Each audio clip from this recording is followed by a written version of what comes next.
much for joining us on day 4 of XicanIndie Film Fest, 23rd annual.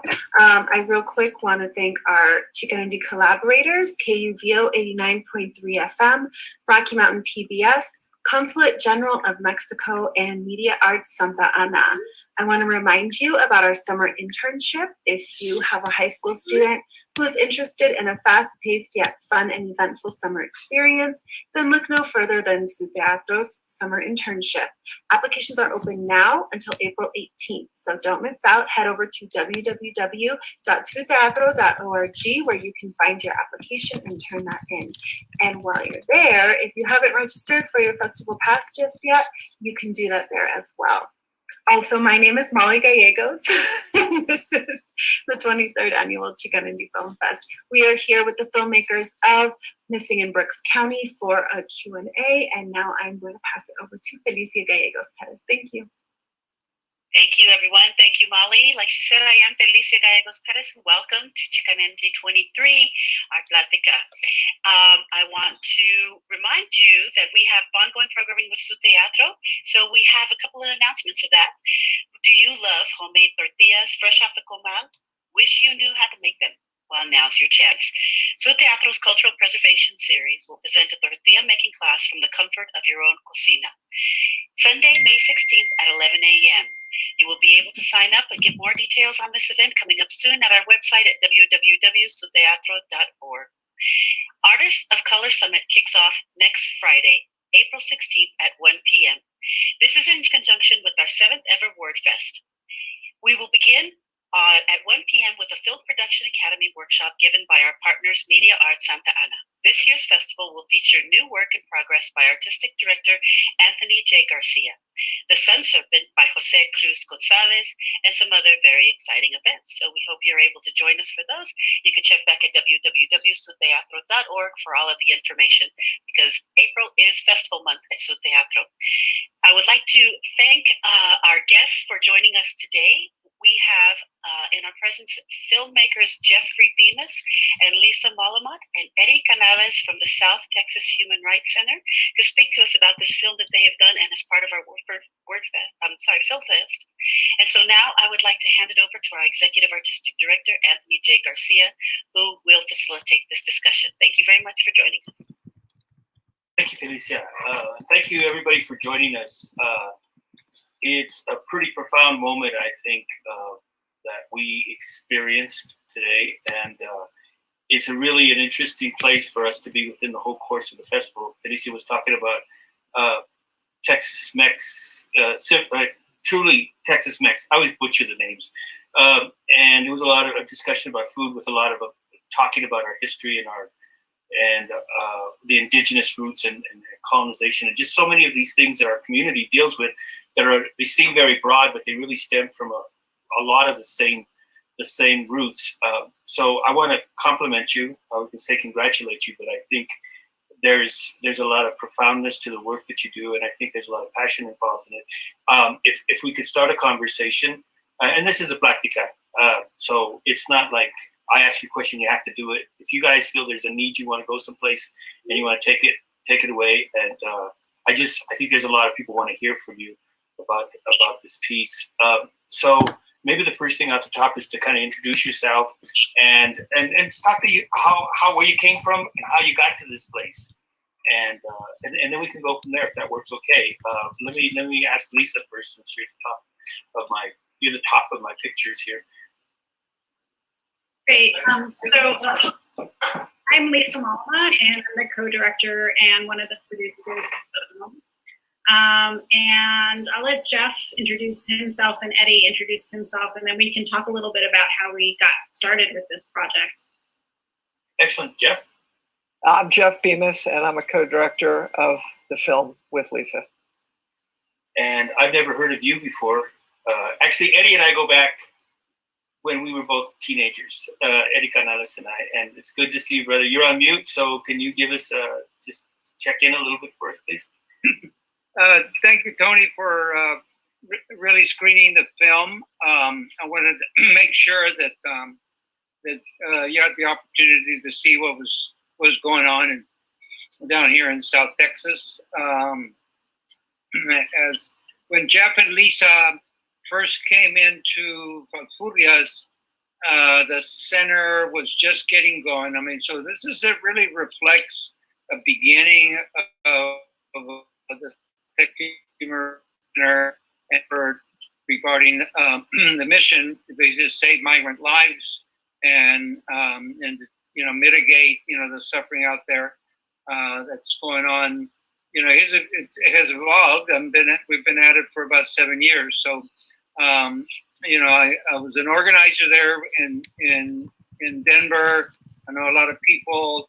I wanted to figure out the opportunity for people to see this and see the work that's the organizing that's still taking place. On my part, I'm in Corpus Christi right now. I just got in from Valfurias. We've got some volunteers going that are doing water drops, and let me just say a couple of things that it has evolved. When I say it has evolved, we operate a missing migrants hotline.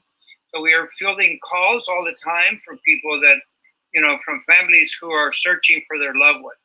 So those are an aspect in terms of our investigations, our effort to try to help people, kind of find out where their loved ones are at, and where they're pre-COVID, they were in detention, and now it's a different situation. And then we do a lot of forensic work as part of the Forensic Border Coalition, and it has evolved in terms of exhumations, identification, repatriation for families and stuff. So it's fledgling. We've had some staff. Now we've got less staff, but at the same time, we're still being successful in the effort of trying to save migrant lives, but also help families, and that's what it's all about. Really helping the families. We get calls from all over Central America and all over the United States, and then of course, don't forget that the policies have to change, because right now policies, the detention prevention of through deterrence is causing the death. So it's death by policy, extrajudicial deaths occurring in the border. So I think the film does capitalize, the stories of families and what we go through on a regular basis down here in South Texas. And thank you. Oh, I'm sorry. Sorry, Eddie. No. I just want to thank you again and Sutrato for taking the time to screen the film. Well, thank you. Lisa, I was going to ask you, Eddie said you came to him. How did you come to him? Had you been going to other people before that? So maybe talk a little bit about the journey that led you to this story. So I'm going to let Jeff start, and then I'll pick up where he leaves off. Well, so actually, what got Lisa and I at making this film was an episode of StoryCorps, that amazing little documentary series on NPR. There was a story about a forensic scientist at Baylor University, Lori Baker, who was doing some exhumations in South Texas. And Lisa and I were both just really moved by the story. Lisa's lived in Mexico. My sister-in-law is from Mexico. And we reached out to Lori, and she invited us out to Texas. And she took us down to this place called Falfurrias. And Lisa can tell you the rest. Yeah, so that was my first time ever in the state of Texas. So when she told us she was bringing us to Brooks County, I had no idea where she was bringing us. So we drove down to Brooks County. And as soon as we got there, Jeff and I asked Lori, can you take us to the border? We want to see the border. And she said, well, we're nowhere near the border. We're 70 miles north of the border. And so that was our first kind of like, this is strange. People are dying and we're not even at the border. And, Eddie was one of the first people we met. We met, of course, the sheriff of Brooks County, and we met Eddie on that trip. And at that point, we sort of knew, okay, the story had shifted from a story about a forensic scientist to a story about what's going on in Brooks County.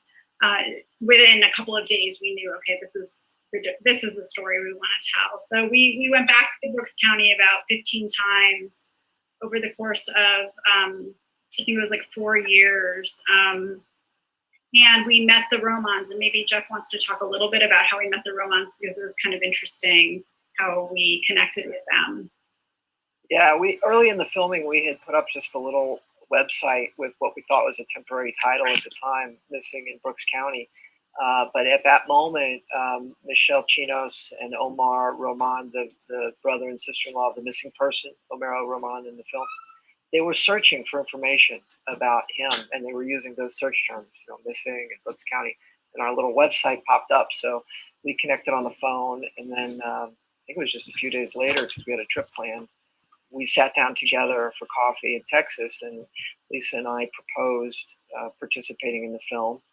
And they went off and had a little family meeting, and they came back and very courageously said yes, that they wanted Omar's story to be a part of the film. This is not the first film that you've done, right? This is not is this your maiden voyage into doing this work? Can you talk a little bit, just to connect us for it, about some of the other projects that you've kind of worked and how this thematically fits in with what you've done before? How it fits in thematically. Well, recently I've been doing a number of stories on immigration and immigrant groups. I live in Tucson, and I work at the University of Arizona, and I've been very connected with the immigration law clinic here at the university, and telling stories of the law clinic that's working on. So one is about an asylum seeker, and another is about some undocumented women cleaners who were experiencing wage theft by their employer. So since I've been in Tucson, those have been the stories that I've been telling, and so this fits in that sense. But as Jeff mentioned, I lived in Mexico for a while. I worked on a project there, and I've been in Tucson for about 7 years now. So that's my connection. Well, so you have experience with the border, and you have film experience with telling stories. I'm going to actually quickly move over to Felicia, because people are filling up, have questions already and conversations. So let me share that broader, and then we'll come back in. Yes, well, we have both 2 questions and 2 comments. So I'll start with the comments and then go ahead and pass the questions along to you. So the first comment we have is amazing film. Thank you, Eddie, for your profound work. A long-time fan, from Gabriela Flora. We also have thank you for this. It was an amazing film. It really made me feel connected too. So the first question that we have for the filmmakers is, how did you get the conservative ranchers to talk to you? And then I have a follow-up question for Eddie. Do you ever see the conservative ranchers change their perspective? What does that process look like? Let's start with the first one. How did you get that guy to start talking to you? Why would he let you into their houses and onto their ranches? And I see you also, I would add the Border Patrol, how open it seems that they were too. So should we start with Lisa, since you're unmuted?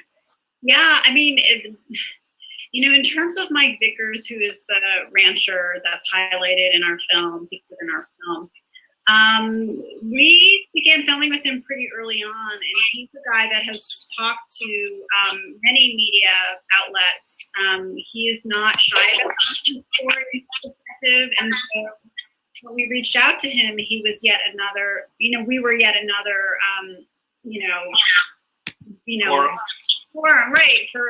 He didn't really understand what an independent documentary was, but he was willing to talk to us, and then we continued to go back to him, and we asked him many, many times, can we film the Texas Border Volunteers? And eventually he let us do that. But I think people who believe what they believe are very forthcoming about it. It wasn't difficult, basically, to get him to talk. It's just, he's a very busy man. That was the challenge. He's a veterinarian in the area, and he's hard to pin down sometimes. But other than that, he was willing to talk with us. And I don't know if Jeff has anything to add to that, but I would offer an observation that it was an interesting contrast for me to see the compassion and the sensitivity that he had towards the animals, but it was very much absent when he was talking about human beings.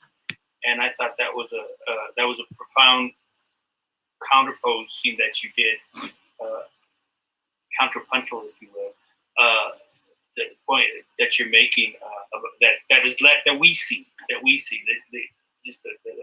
that mask or that whole now.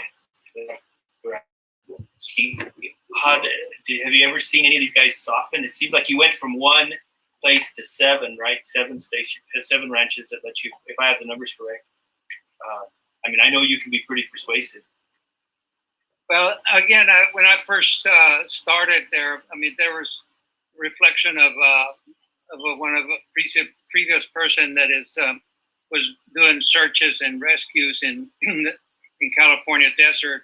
Angeles del Desierto, Rafael Hernandez, making comments that there were over 300 calls in 2012 of people going missing, and our history reflects that.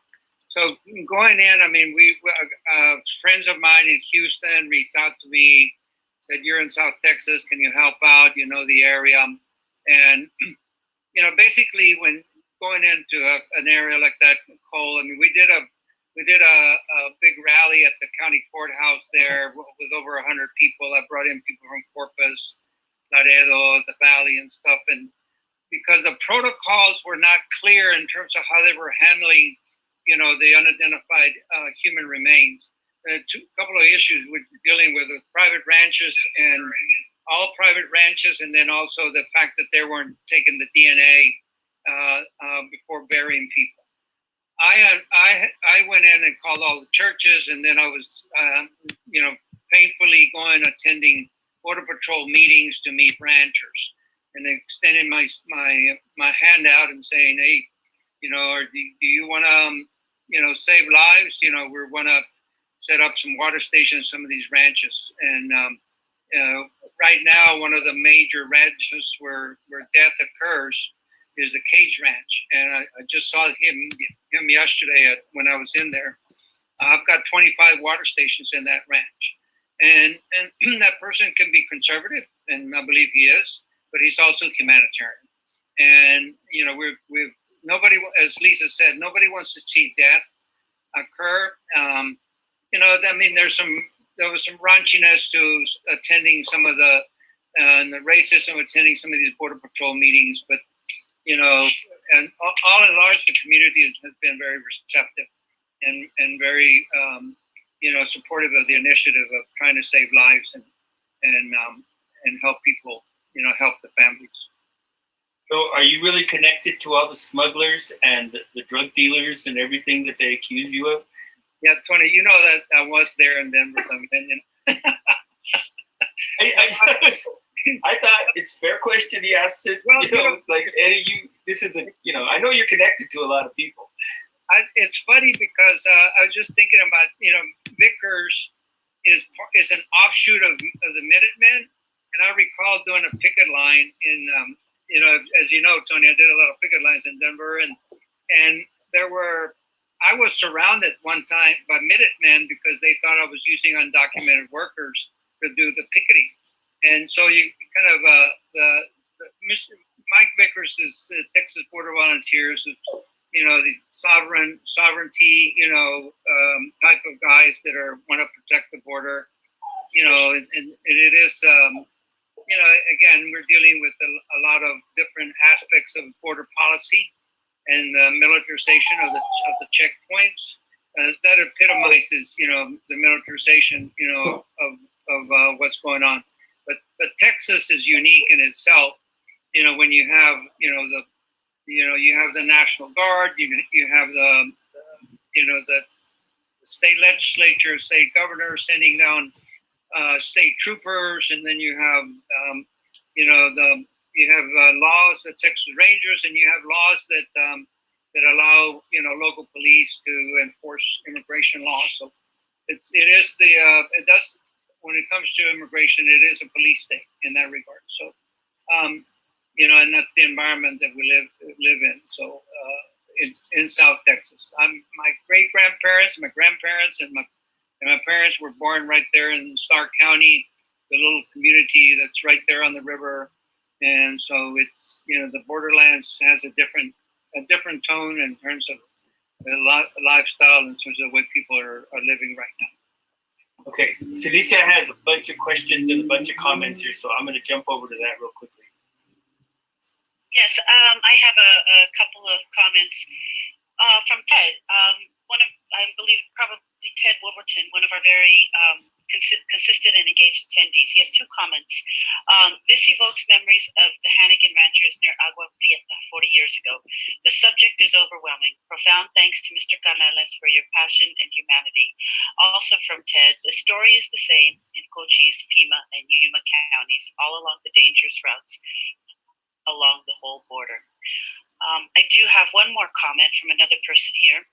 Thank you, Eddie, for your continued work and compassion. Still unfathomable that these deaths continue after so many years and so little has been done to help. Good to see you again, from Adrian Benavides. So those are, we have a lot of engagement going on right now. And so I have two questions. What made you want to inform people about this subject? Was it hard working with people who had opposing views, especially when they made the comments about us being terrorists and that we are invading? Do we want to go to that question? We kind of covered it a little bit in the last question. If that's what you guys, or if anybody has an additional comment that they'd like to add to that, or would you like to move to the next one? Right? Okay, let's do that. And what I'll do is I'll read these two together because there's a little overlapping in these two as well. It says, do the number of ranchers putting water on their ranches continue to increase? How does that transformation happen? Is there organizing going on with progressive ranchers to provide support and change the enforcement industrial complex? And last question, when you see people change their mind, did you see anything common amongst them? Like, did they all have something that in common that made them change their mind? Did they get any backlash changing their mind from their peers?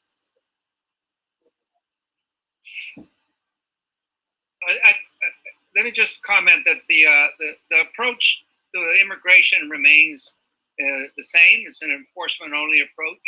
So people, the ranchers, interact with Border Patrol for enforcement, these are all private ranchers, and right now it's a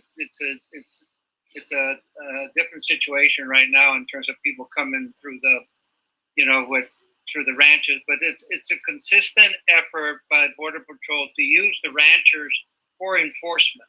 But that doesn't mean that ranchers do not have water and not try to prevent deaths in that regard. So the number, my parents live in Corpus Christi when I first got here, and then I was approached to go to South Texas.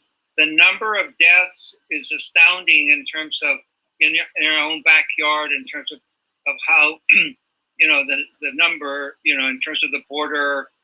Brooks County in itself, you got over close to 900 deaths have been recorded in a decade and a half. Those are skeletal remains and bodies that have been picked up just in Brooks County. So, and for every one that has been picked up, you could easily say that there's two more out there. And this compares, you can compare South Texas as a major graveyard to the Mediterranean and different areas around the world in terms of how migration is taking place. So, ranchers, are conservative. Ironically enough, Brooks County is a Democratic Party county, but there is a number of very conservative ranchers and that have sway and that have a lot of sway there, and in terms of the Border Patrol. You mentioned that earlier that this is a policy. These are policy issues. So obviously, so we never mentioned the name. We don't mention the name anymore. But that guy who thought he won the presidency, but he really lost, is no longer in power. And so now you have a new policy, and you have a new situation. And can you comment on how that evolution is taking place in there? And it seems like a lot has happened in the last 4 months. And the film came out last year sometime. You started screening it last year? In the fall, yeah. In the fall. So what's gone on between when you screened it and what's happening now? Well, let's just say that what's changed at the border, for one, the construction of the wall has ceased, so that's one. And then, and then due process for children, you know, and parents with children are not being separated. So that reflects, you know, a different perspective in terms of the Biden administration. But you still have, you know, being back on Title 42, the expulsion policy put in place by Trump. So there's a lot of people that, you know, single adults and men.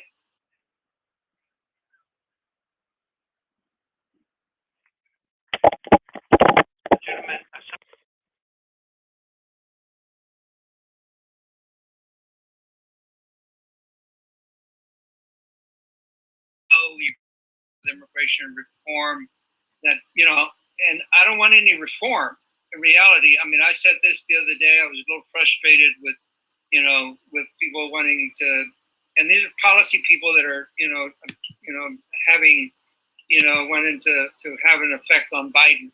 We need systemic change as you're going to decriminalize immigration, you're going to demilitarize the border, and you're going to regularize workers, you know, in terms of allowing people, you know, the labor mobility to come back and forth. Those are very different changes in terms of the system that's in place right now. I'm not sure the Biden administration is there, you know, and especially because the you know the length of time for dreamers and the length of time for people, you know, for other people in this country is too long. You know, in terms of 8 years and 10 years, people have been here for 10, 15, 20 years, and then you're going to hold them, you know, into a process that prolongs that aspect. So it remains to be seen. Julian Castro from Texas had the courage during the presidential elections to call for decriminalizing migration. So that's what we need to do. Well, Julian Castro also talked about, you know, the work. I mean, the damage that our policies have done in Central America. And you and I go back far enough to know what took place in the '80s, with all of the U.S. intervention taking place and the disruption that the U.S. created to those economies and the creations of these criminal cartels out of desperation, right? And the U.S.'s connection to that we've never even been getting. I mean, essentially, we're reaping what we sowed, and so I mean, I thought that was very profound. That the first time I was hearing that come from a politician was saying we did this to them, and that's what's happening is what we created. And I have not seen many people own that. Lisa, did you want to comment? No, I just agree with you 100%. That we have to look at that and be responsible for what we created. You said it. Tony, if I may, the stories of Roman and the two families are very critical in this film. That happens every day. You know, there's tragedies every day, and people are missing, you know, their brother, sister, you know, their husband, their father, and everything. So to capture that and to humanize that, I think, and you know, talking in terms of changing policies, you know, we have to look at that in terms of, you know, there shouldn't be, you know, collateral to a policy that causing death. So I think what Jeff and Lisa did in terms of capturing, you know, the two stories, you know, Jeff and was at the office at the center, you know, in terms of those stories of people that were searching for their loved one. And, you know, and there's, you know, I have mothers who call me weekly, you know, in terms of, in terms of them, you know, making sure that we don't forget, you know, our efforts. And we have it. And, you know, it's very difficult to deal with, you know, in terms of some of these cases, because it's a lot of tragedies. And, you know, for Homero and, you know, to search for his brother, And then the other case, was really, really sad because the young man, we found the young man, and he had passed away and died. So those are the stories, and it's all about the families and how can we change those policies. There was another profound moment. I thought that several times that with these pieces of the film that you can hang on to, and kind of connecting to what you were just saying, Eddie, is there's a moment when in the car when the Border Patrol agent is saying, we stopped calling them people and we had to start calling them bodies. And your comments about dehumanization, they said it, you heard it. That's exactly what they're saying.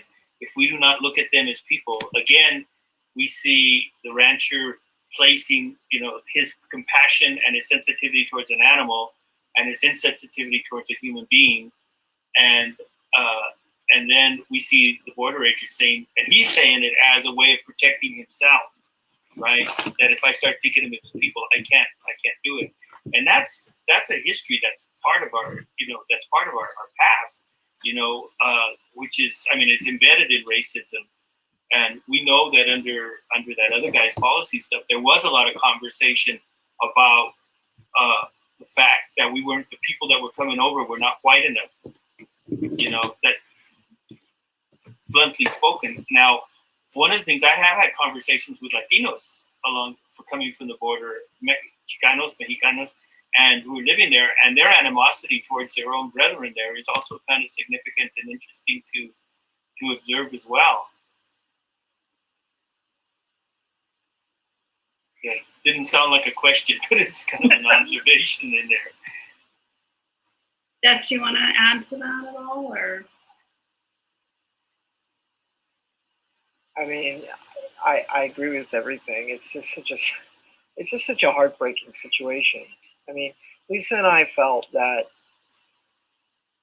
if lawmakers could meet the families of the missing, they would feel differently about the policies they're creating. So the hope was maybe the film could somehow be a little bit of a stand-in for them to do that, to meet them.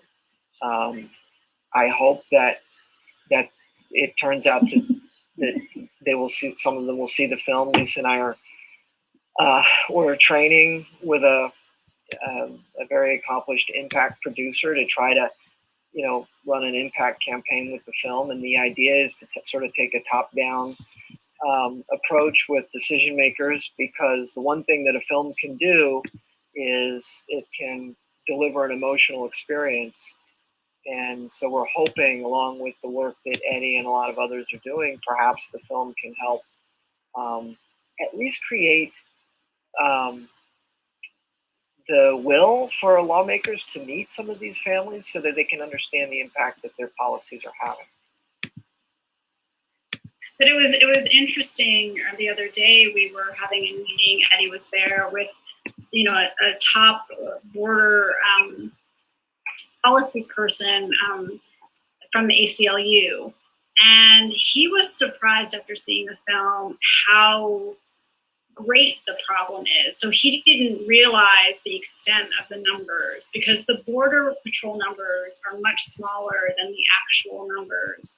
If you look at the fact that so many people are still missing on these huge ranches where people just are never found. So even someone who's been, working in this for years and years and is, considers himself to be very knowledgeable about this topic was surprised at the extent of this crisis. Well, you also did, I think, the aspect of people being buried in unmarked graves and being put in graves where there's not even any kind of recognition is also part of that dehumanization piece. And I think when that happens, we all get numb to it. I think there's also this level of okay, what do we do? I think Eddie's really great about laying out, stop treating people like criminals, understand that this is human beings that we're dealing with, and stop, take away the militarization. And those are really concrete and not really complex kind of ways of approaching it. But I have to tell you, we're watching it. I keep going, what are we going to do? How are we going to fix this? Eddie, you talked about and you may not use this word, but it's like your last hurrah. And it's like, if this is the case, you got a long hurrah in front of you, because it's like you didn't like take on a little, an organizing effort in a factory. You took on a national policy here, and I appreciate that about you being a big thinker and a passionate. And I figure if anybody can kick that ass, it's you. But how are we moving through these steps? I had that frustration as I'm watching this thing of going, okay, what do we do? What do we do? Do we just any money? Yeah. And I think that should be part of the conversation as well. But beyond that, how do we move it? How do we move forward? How does your hurrah go, Eddie? Again, just this year, believe it or not, we had a bill that was passed in Congress, and it's something that we started 6-7 years ago, and we had a discussion about that. This, human remains and the missing act that gave it a little bit of more attention when actually Kamala Harris and the state senator of Texas sponsored the bill, and the Senate side it went through. So it's but the importance of the bill, I mean, it's gonna be a grant program, and we kind of think that the money will not be sufficient to get down to the groups, that the NGOs and the groups like the Operation Identification, who I work with on a daily basis, out of Texas State, but it does recognize for the first time that there is a humanitarian crisis, in Congress, with that piece of legislation. So, we've had, in Brooks County, there was the policy, the advocacy of the center changed the practice so that they began taking DNA, and we started moving the bodies to a medical examiner system. But still, I mean, now that, in the Valley, they want to privatize everything. So those forensic protocols are not there. They're not quite there. And, and I think the Forensic Border Coalition, which is the South Texas Human Rights Center, the Argentine Forensic Anthropology Team, which is international known, out of Buenos Aires, and have an office in Mexico City, and then you have the Calibri Center for Human Rights out of Tucson, along with Texas State, Operation Identification, the Forensic Anthropology Center of Texas State. We've got a lot of work to do on that end of it, on the forensic end of it, and the protocols. So, we've got, some allies, we'll see, how that develops over the next, couple of years. Legislative session is going to end there in May. They're more concerned about stopping people from voting than anything else. So, one of the most important things is we're trying to cross-reference family reference samples from taken in international, from El Salvador and Honduras, and we were in constant negotiations with the FBI to cross-reference those reference samples with, which is what is in CODIS now.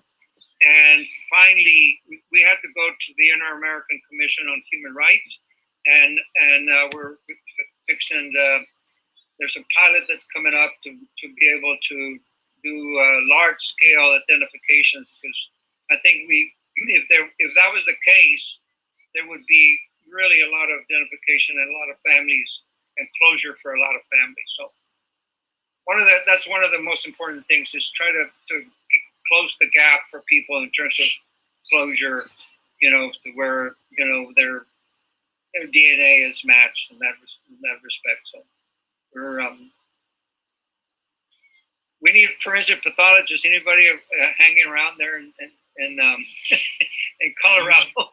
You know what? You never know. You never know what you ask for, right? Yeah. Felicia has some more comments and some more questions, so let me ask her to respond. Yes, I have this one question. With numbers that are accurate, like you said, With numbers that are not accurate, like you said, do you think things will stay the same because people might not see it as an issue because the numbers aren't big enough? Jeff, you asked. Remember the last question? One of the last questions you asked me about the total number and using that over 20,000. If the number 7,000 or 8,000 that are official recovered bodies. If you easily, like I mentioned earlier, if you add two more to that are still missing and not recovered, you're talking about over 20,000 people, 23,000 people, over the last year and a half, the last decade and a half. That's over only the last decade and a half. And there are, different international organizations, IOM and different groups that are trying to ascertain a real number in terms of the number of migrant deaths. I don't know if it's going to have any impact, but we'll see. In terms of this next 3 years, we're finishing the first 100 days, and we'll see what happens. And in terms of some really real changes in terms of policy questions. Lisa, did you have more? No. Well, I mean, that's one of our hopes for the film, is that, we do, Jeff obviously talked to Eddie about the numbers. I talked to a few people. Jeff talked to a few more people. We did some reading, trying to get the numbers, because yes, we all know that there are about 8,000 remains found, but then there are so many more people that were not found. We wanted to try to give some accurate number in the film so people could understand, which comes sort of at the beginning of the film, but we give that 20,000 death number. So yeah, that's not a small number. So I mean, that again, like with the film, we're hoping, that people who are working on policy, elected officials, see the film and they understand the extent of this crisis. I mean, it shouldn't take 20,000, of course, but why not use that number if it's a real number and, get people to wake up to what's been going on for decades now. And just to add to that, this idea, about the number not being big enough that the questioner asked, Kate Spradley, who's in the film, she also likes to say that part of the problem is that, let's say this were something dramatic, like a war zone or a genocide, there would be a lot of attention and money would flow toward the problem. But, migration, it's by its nature, it's sort of quiet and it's sort of invisible. People walk into the desert and they're never seen again. And what's more, Mother Nature cleans up the evidence. So I think her frustration, Kate's frustration, is that makes it very hard to create the sense of urgency that would then create the political will to address this, both in terms of saving lives and also with her work, which is, the exhumations and the identifications. And I mean, she said literally, the FBI could decide tomorrow to flip a switch and accept these family reference samples from outside the United States. And just like overnight, they would make potentially dozens or even hundreds of identifications. They just don't have the political will. Well, I wanted to offer that,